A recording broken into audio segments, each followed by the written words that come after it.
BK Manish, पूर्व शोध सलाहकार NALSAR, national law university Hyderabad.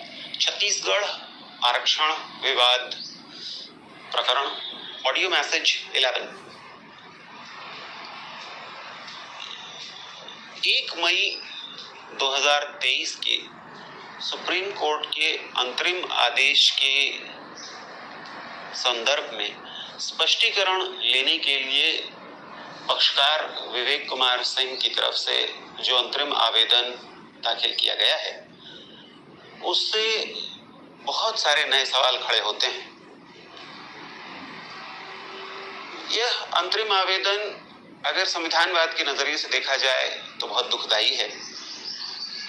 इस अंतरिम आवेदन में यह दावा किया गया है कि सुप्रीम कोर्ट ने 1 मई को अपने आदेश में कहीं पर भी ऐसा जिक्र नहीं किया था कि शासन को 50% आरक्षण की सीमा लांघने की अनुमति दी जा रही है, जबकि सामान्य प्रशासन विभाग छत्तीसगढ़ शासन की 3 मई के सर्कुलर में स्पष्ट तौर पर कहा गया है कि इससे पूर्व की परिपाटी फिर से प्रभावी हो गई है और इसलिए इसे सुधारा जाए।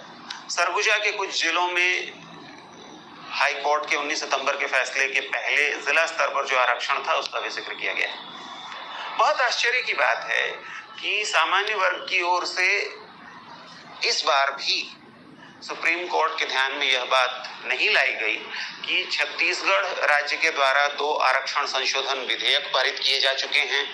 उन पर महामहिम राज्यपाल ने कुछ जानकारियां मांगी हैं, कुछ शंकाओं के बारे में स्पष्टीकरण चाहा है।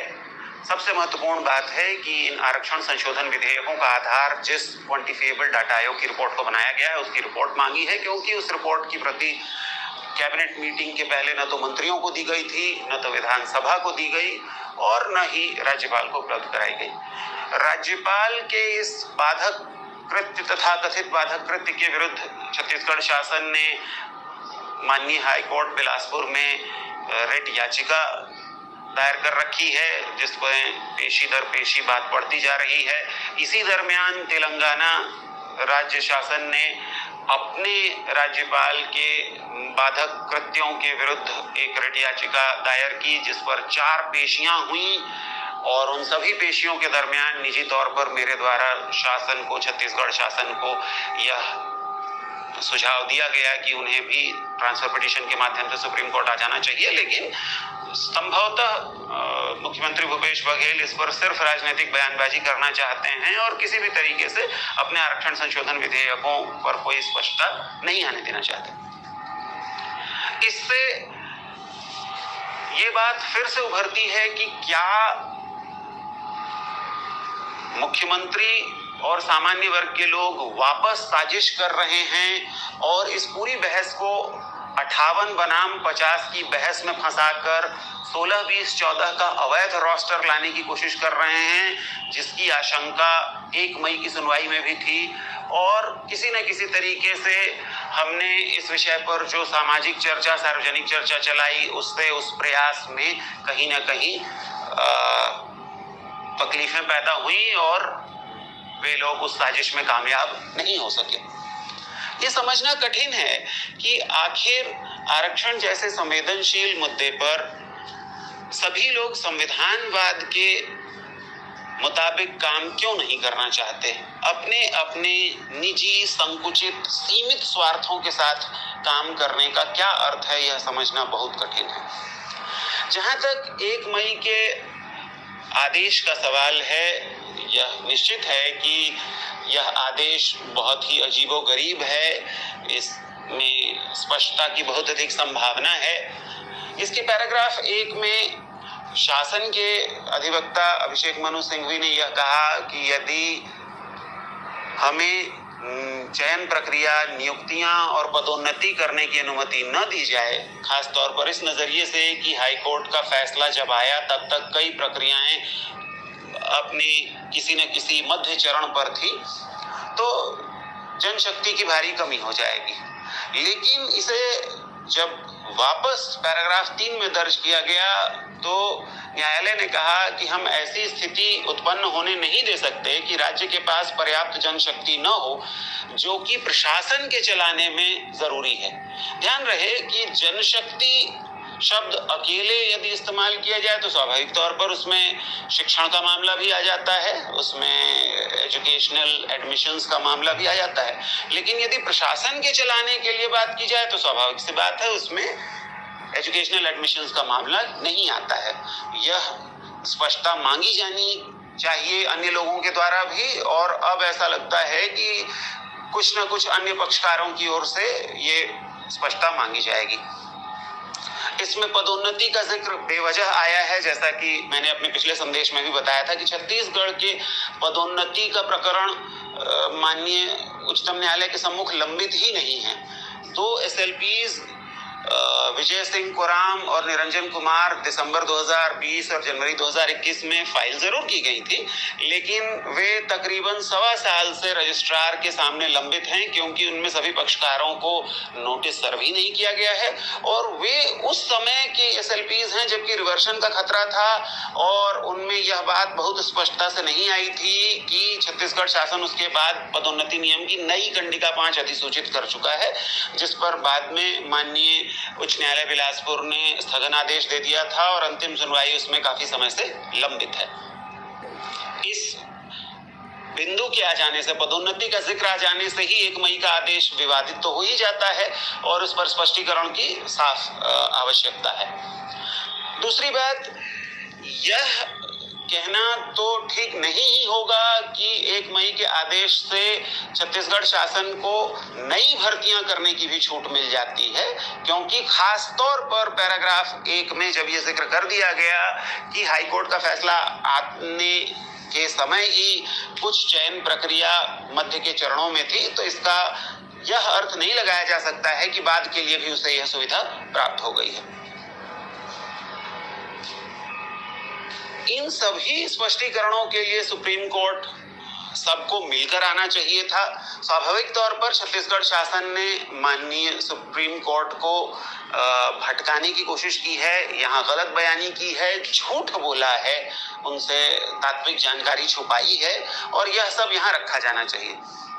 मैं यह भी कहना चाहूंगा कि आदिवासी पक्षकारों को भी अब यह समझ में आना चाहिए कि 32% आरक्षण तो उनका भी अधिकार अब नहीं हो सकता, इसलिए क्योंकि उनकी जनसंख्या ही 30.5% के आसपास है। और वैसे भी आरक्षण पर संविधानवाद के लिहाज से सोचना चाहिए और अनुसूचित क्षेत्रों और गैर अनुसूचित क्षेत्रों का आरक्षण अलग अलग किया ही जाना चाहिए। हमें आरक्षण पर सिर्फ निजी स्वार्थ के नजरिए से नहीं सोचना चाहिए। ऐसे में 2 बातें और साफ करने की जरूरत हो जाती है। कुछ लोगों ने मेरे स्टेटस को लेकर के सवाल पिछले दिनों में खड़े किए हैं। मैं यह स्वीकार करता हूं कि इस प्रकरण में मेरी स्थिति बहुत साफ, शफाफ और आदर्श तो नहीं है, इसलिए क्योंकि एक ओर इसमें मैं कुछ पक्षकारों का कानूनी सलाहकार भी हूं और दूसरी ओर इस प्रकरण पर मैं एक पब्लिक कमेंटेटर की भूमिका भी निभा रहा हूं। आम तौर पर यह 2 अलग अलग काम एक ही व्यक्ति के द्वारा नहीं किए जाते हैं और शायद नहीं किए जाने चाहिए। लेकिन अपने बचाव में मैं ये कहना चाहूंगा कि मैंने कभी भी संविधानवाद से बाहर जाकर कोई बात नहीं की है और जिन पक्षकारों का मैं सलाहकार हूं उनको मैंने ऐसा कोई भी काम नहीं करने दिया है और ऐसी कोई सलाह नहीं दी है जो कि सिर्फ वर्ग हित से संबद्ध हो और वह संविधानवाद के घेरे से बाहर जाती हो। तो ये ठीक है कि मैं आदिवासी पक्षकारों का कानूनी सलाहकार हूं और मेरी सलाह के अनुसार ही सुप्रीम कोर्ट में और कुछ प्रकरणों में हाई कोर्ट में प्रकरण दायर किए गए हैं। कोर्ट रूम की रणनीति बनाई गई है, कोर्ट रूम में और कोर्ट रूम के बाहर इस पर अलग अलग कार्रवाई की गई है। लेकिन मैं इसे इस तरीके से नहीं देखता हूं कि मैं अनुसूचित जाति या अन्य पिछड़ा वर्ग या अनारक्षित वर्ग के हितों का विरोधी हूं। उन पक्षकारों को ऐसा लग सकता है, परंतु आरक्षण को लेकर मेरा अपना मत और मेरी स्थिति एक जागरूक भारतीय नागरिक की है, जिसने कि कॉन्स्टिट्यूशनल लॉ पढ़ा रखा है। इसी से जुड़ा हुआ एक प्रश्न यह भी है कि मेरे अधिवक्ता होने की गलतफहमी कुछ लोगों को रही है। वे सभी लोग जिन्होंने मेरी किताबें पढ़ी हैं या मेरे पुराने लेख पढ़े हों पत्रिकाओं में, वह जानते हैं कि यह बात कभी नहीं छुपाई गई कि अधिवक्ता होना तो दूर, मैं स्नातक भी नहीं हूं। मैं अपना ग्रेजुएशन कंप्लीट नहीं कर सका था। मैं बीएससी फाइनल ईयर में 1999 में फेल हो गया था और उसके बाद मैंने कभी भी कोई भी फॉर्मल पढ़ाई नहीं की है। ये सिर्फ घटनावश हो गया कि 5वीं अनुसूची पर मेरी रिसर्च की थोड़ी तारीफ हो गई। पहले हाई कोर्ट में चीफ जस्टिस यतीन्द्र सिंह जी ने और उसके बाद सुप्रीम कोर्ट में तत्कालीन chief justice of India RM Lodha ने इसकी काफी तारीफ कर दी। मेरे कुछ भाषण हो गए, कुछ किताबें छप गई।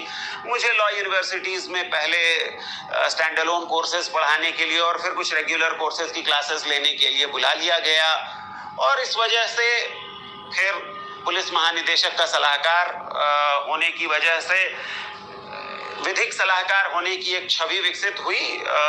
कॉन्स्टिट्यूशनल लॉ की मेरी क्या समझ है वह तो सुनने पढ़ने वाले बता सकेंगे या वो लोग बता सकेंगे जो कि इसके लिए मेरे पास आते हैं और इसके लिए मुझे फीस देते हैं या बिना फीस के मुझसे निवेदन करते हैं, जिनमें कई पत्रकार भी शामिल हैं।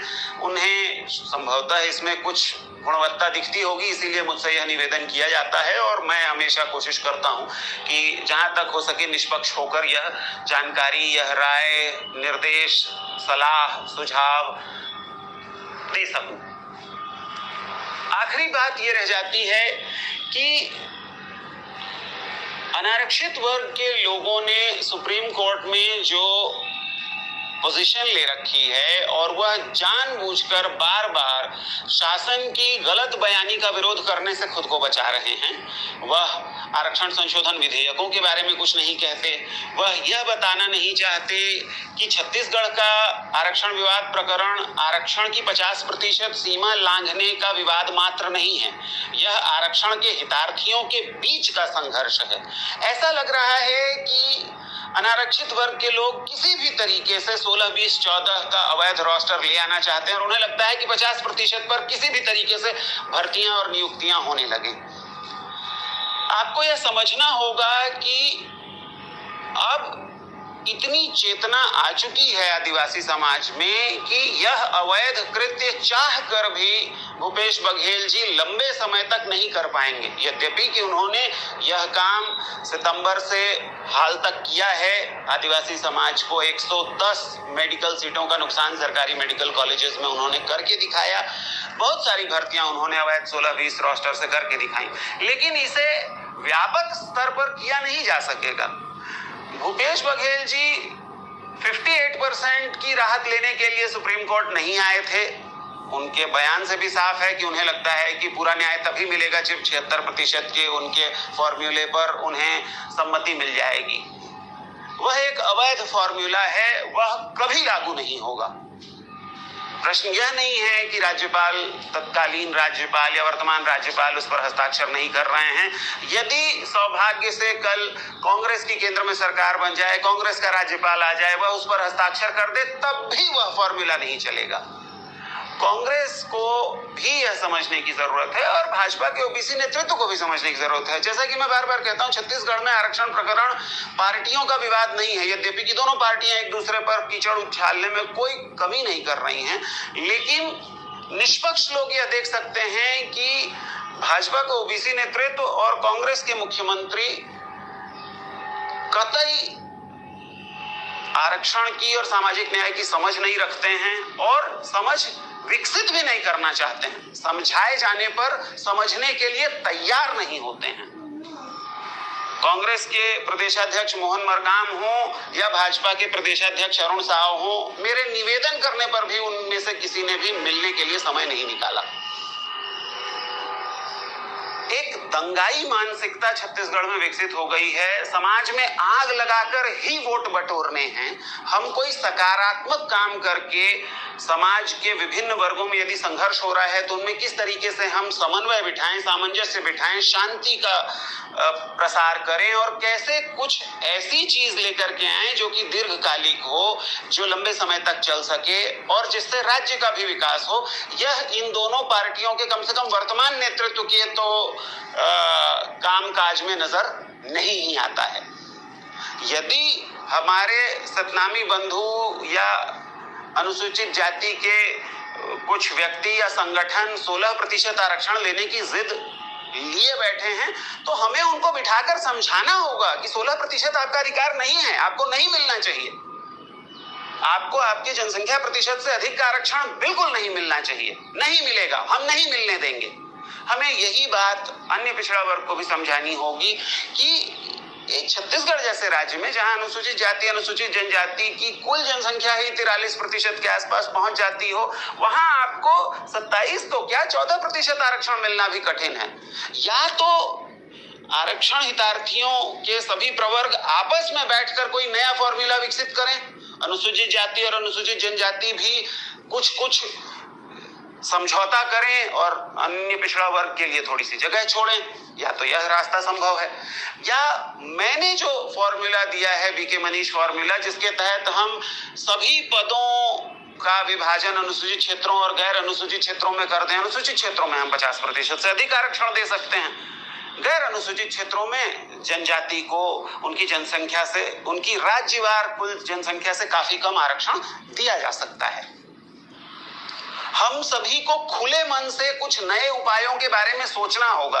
हम अंधे होकर के इस विषय पर बात नहीं कर सकते हैं, हम जिद करके इस विषय पर बात नहीं कर सकते हैं। कोई भी नया उपाय सिर्फ इसीलिए नहीं निकला है क्योंकि इन प्रवर्गों की ओर से समझौतावादी कोई बात हो ही नहीं रही है, जिद का ही माहौल बना हुआ है। आखिरी बात यह है कि आदिवासी संगठनों ने जिस तरीके का रुख अपनाया है और वो मोटे तौर पर सुप्रीम कोर्ट में सिर्फ और सिर्फ आदिवासी हितों का विरोध करने के लिए आए हुए हैं और मुख्यमंत्री भूपेश बघेल के कार्यक्रम का समर्थन करने के लिए आए हुए हैं। उन्होंने जो तर्क दिए हैं उसको वह डिफेंड नहीं कर सकते हैं और सार्वजनिक तौर पर चर्चा करने से सीधे तौर पर मुंह चुराते हैं। प्रकाश ठाकुर जी भी जब से अपनी नई टीम के साथ आए हैं, 21 अक्टूबर के बाद से किसी भी सुनवाई में प्रत्यक्ष या परोक्ष रूप से उनकी कोई भूमिका सुप्रीम कोर्ट में नहीं रही है। उन्होंने कोई भी नया अंतरिम आवेदन नहीं दिया है। किसी भी सुनवाई में 16 दिसंबर, 16 जनवरी, 21 अप्रैल, 26 अप्रैल, इनमें से किसी भी तारीख की सुनवाई में प्रकाश ठाकुर जी की ओर से किसी भी अधिवक्ता ने न तो मौखिक तौर पर कोई तर्क प्रस्तुत किया और न ही कोई नया लिखित आवेदन प्रस्तुत किया, कोई नई चीज पेश की कि इस पर सुनवाई कर ली जाए या इस पर अंतरिम राहत के लिए कोई प्रयास किया जाए। और यही बात अनुसूचित जनजाति शासकीय सेवक कर्मचारी संघ और सर्व आदिवासी समाज भारत सिंह गुट और ओरांव प्रगतिशील समाज के लोगों पर, उनकी लीगल टीम पर भी सही ठहरता है।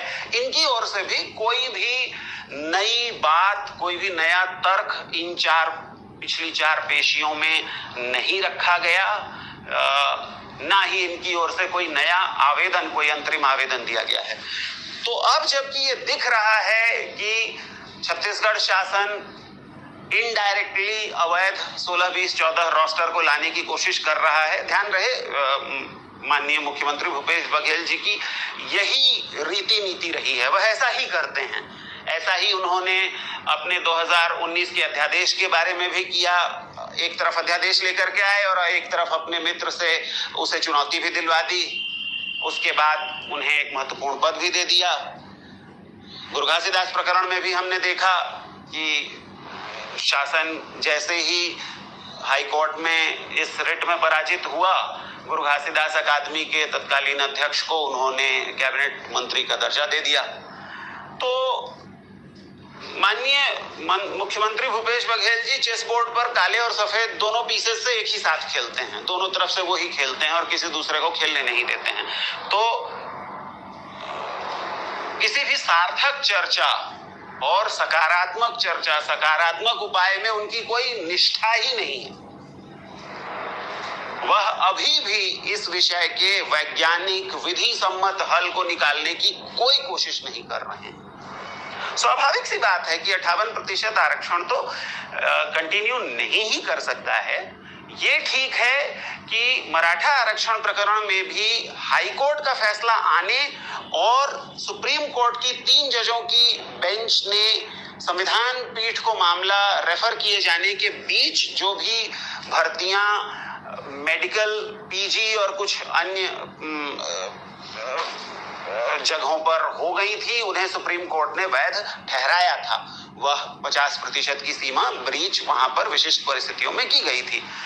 तो छत्तीसगढ़ में भी कुछ विशिष्ट परिस्थितियों में 50% की सीमा अंतरिम तौर पर ब्रीच की जा सकती है, लांघी जा सकती है, लेकिन यह तब करना बड़ा कठिन है जबकि शासन झूठ कह रहा है कि जनशक्ति की भारी कमी हो रही है। इसलिए क्योंकि शासन जब भी चाहता तो बगैर आरक्षण के भर्ती कर सकता था, और यदि आरक्षण के साथ करना है तो आरक्षण का कोई नया फॉर्मूला विकसित करने की कोशिश कर सकता था, जो कि वह नहीं कर रहा है। तो यह झूठ तो पकड़ा ही जाएगा, यह सुप्रीम कोर्ट के सामने लाया ही जाएगा, यह सुधार किया ही जाएगा, लेकिन आदिवासी हितों का जो नुकसान सामने दिख रहा है, वो जो साजिश है उसका सामना करना है। आखिर उसके लिए कौन काम करेगा? आदिवासी समाज को यह सोचना होगा, जवाब देना होगा कि यदि बीके मनीष बहुत अयोग्य व्यक्ति भी हैं, तो भी क्या आज हम इस परिस्थिति का सामना करने के लिए तैयार हैं किसी और तरीके से, किसी और व्यक्ति के साथ? यदि समाज मिलकर यह तय कर ले कि मुझे यह काम नहीं करना चाहिए, किसी और को करना चाहिए, यदि आदिवासी समाज एकत्र होकर यह फैसला कर ले कि हम अपनी ऊर्जा, अपना समय एक जगह लगाएंगे, और यदि वह व्यक्ति मेरे सिवा कोई और होता है तो मुझे एक क्षण भी नहीं लगेगा पीछे हटने में, इसलिए क्योंकि हम में से कोई भी व्यक्ति आदिवासी समाज के हित से बड़ा नहीं है। यदि आदिवासी समाज का हित किसी अन्य व्यक्ति के साथ संभव है तो उसी व्यक्ति को हमें पूरा आर्थिक सहयोग करना चाहिए, पूरा मानसिक सहयोग, पूरा भावनात्मक सहयोग देना चाहिए। लेकिन ये हम तब कैसे करेंगे जबकि कोई सार्वजनिक चर्चा के लिए तैयार ही नहीं है।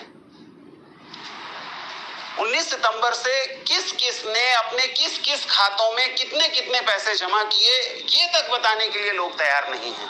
और माननीय सुप्रीम कोर्ट में किन याचिकाओं में आपने कौन से तर्क दिए, उनसे आप क्या हासिल करना चाहते हैं, यह बताने की तैयारी तो सार्वजनिक तौर पर होनी ही चाहिए। क्या इस सप्ताहांत में, इस शनिवार रविवार, वे सारे लोग जो सुप्रीम कोर्ट में पक्षकार बनकर आए हैं इसकी शुरुआत करेंगे? क्या वे लोग इस सफाई को देने के लिए तैयार हैं कि उन्होंने समाज से कितने पैसे जमा किए और समाज के नाम पर उन्होंने सुप्रीम कोर्ट में आखिर क्या कहा है, उनकी SLPs या इंटरिम एप्लीकेशंस में उन्होंने क्या कहा है, और वह उसे कैसे डिफेंड करेंगे? इस पर क्या अब कोई सफाई आएगी? समाज को यह तय करना होगा। साजिश हो रही है, खतरा सामने है, अभी निर्णय लेना है। आपको भी मिलकर इसके लिए जोर देना चाहिए।